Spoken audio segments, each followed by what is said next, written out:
السلام عليكم ورحمة الله وبركاته. كيف الحال؟ طيبين؟ ايش الأخبار؟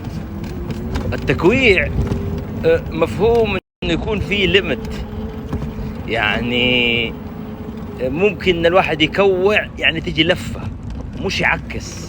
التعكيس غير التكويع. التكويع يعني تجي بلفة كذا شوية، يعني فهمت؟ يعني تغير بعض الأفكار والآراء والأشياء مفهوم يعني. أما التعكيس هذه جديدة، ومن سلوك التعكيس هو ما تفعله حكومتنا الرشيدة مع سوريا في الآونة الأخيرة، وهذا صراحة يعني شيء مفزع ومبالغ. يعني القلبة الكبيرة. طبعا التعكيس على عدة أصعدة. التعكيس الكبرى الأولى أنهم عكسوا في دعم الثورات، وهم الذين كانوا يقولون لا يجوز الخروج على ولي الأمر، ونحن ضد الثورات، والثورات ما تجيب إلا خراب، وتبي يصير فينا زي سوريا، وشوفوا كيف تشردوا، وشوفوا كيف تبهذلوا، وشوفوا. ثم بعد ذلك يقول لك جينا العرين دورنا ما لقينا أحد، وترى احنا كنا ندور عليكم. يا هو انت جايب بشار الأسد يعني، فهمت؟ من بين التعكيس انه مثلا شخص زي الشيخ الاخ عبد الله المحيسني مثلا، وهو رجل خرج في يوم من الايام ودعم اهل سوريا ودعم الثوره السوريه ووقف جنبا الى جنب مع السوريين، انه كان الذباب يجيبون مقطع مع الشاب اللي الاستشهادي اللي راح، ويستخدمونه كميم ويستخدمونه كمحتوى، وانظروا كيف غرر هؤلاء بابنائنا، وأنه أردوغاني، وأنه داعشي، وأنه متطرف، وأنه فجأة. وهذا التعكيس التاريخية الضخمة يعني. فجأة تجد قناة إيش اسمها هذه؟ قناة العربية. فجأة قناة العربية اليوم منزلين فيديو لخطبة العيد للمفكر الإسلامي عبد الله المحيسني. قال أصدم يا عيال. أنا شوف هذا تعكيس هذا. يعني أنت الآن صرت ثوري، صرت أنت ما شاء الله تبارك الله عليك جهادي، صرت أنت شخصية داعم والهذا، فاهم كيف؟ هذا تعكيس، هذا مو تكويع. لا، هذا الليفل الوحش. أنا خاف والله، ترى والله شلون جماعته يخوفون والله.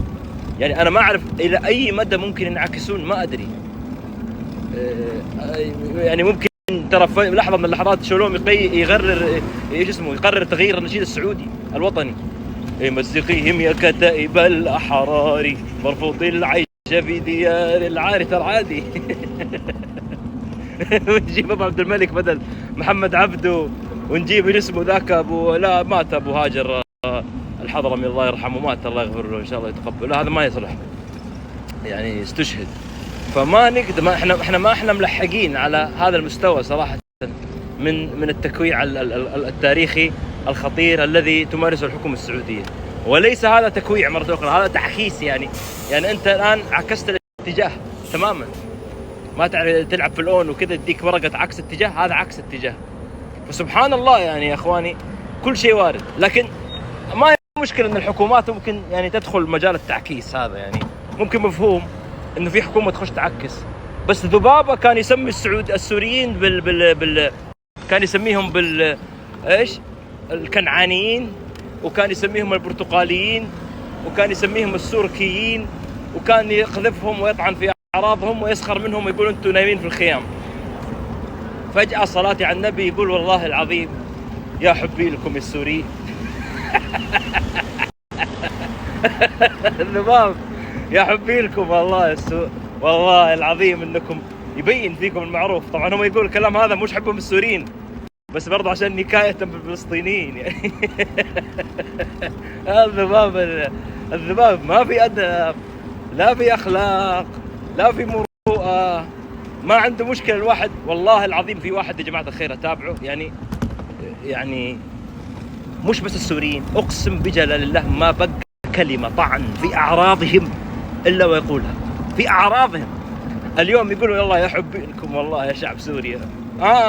بكمل مزارع في ايش اسمها في الغوطة، غطوا راسك في سطل، قول امين. بس هذا الدجل يعني تعودنا عليه واعتدنا عليه. بس بالليفل هذا تو ماتش والله شباب، والله ما احنا ملحقين ترى، ما احنا انا صرت اشك، انا يعني صرت